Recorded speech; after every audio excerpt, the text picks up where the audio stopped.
And we now welcome in longtime friend of Kobe, T-Mac.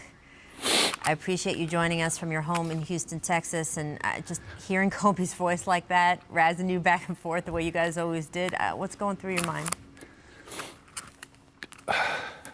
I'm devastated, just like everybody else. I mean, I think I'm the one person that has a connection that nobody else has with Kobe. And I used to stay at his house with Pam, Joe, Shea, Shrib.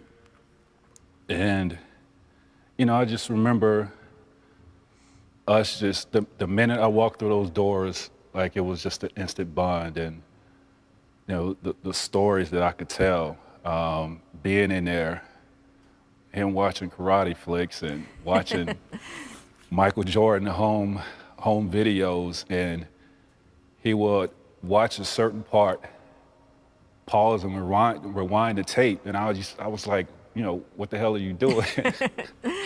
And that was just him. He was practicing on some of the things that Michael was doing. He was emulating that. And this sounds crazy, but Kobe spoke this.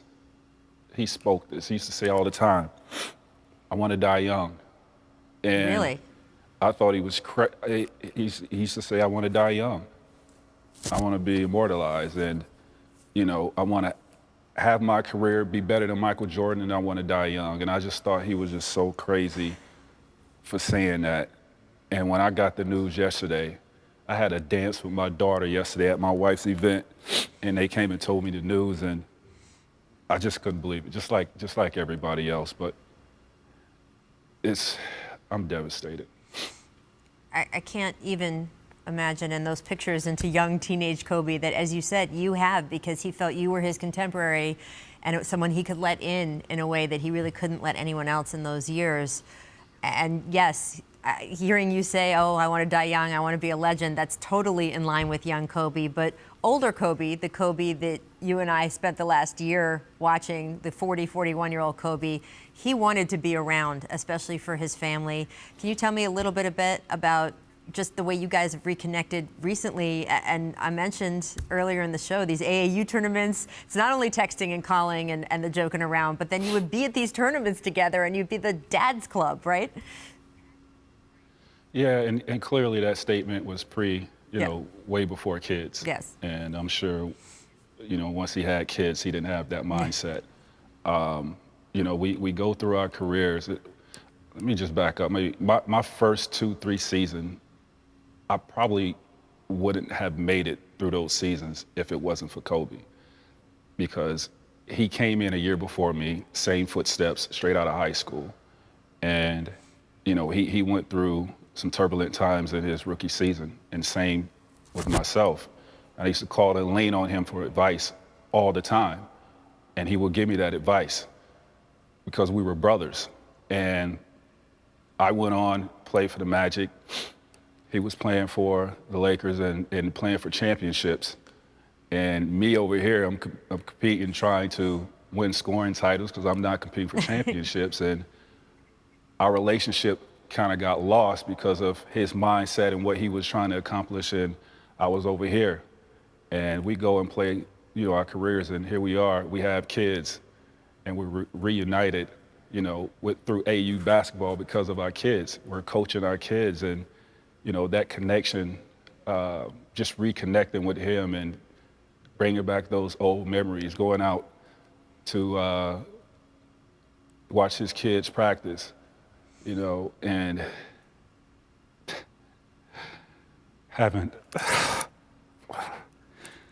playing these games, and him watching my kids play was like the greatest thing. And I'll sit there and watch Gigi, and before the game, I'll go up and I'll give Gigi a hug and tell her, to go out there and kill. And she was like, don't worry about that, Uncle Mac, I got this.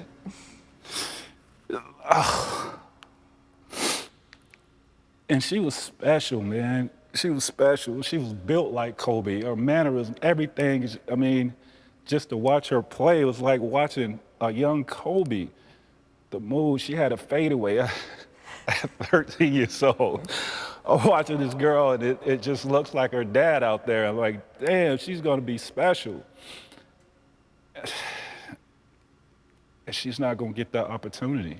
He's not going to get that chance for her to carry on that legacy. And I was out the last tournament. I sat and I talked to Vanessa and the other 3 girls for like 20 minutes watching Gigi play.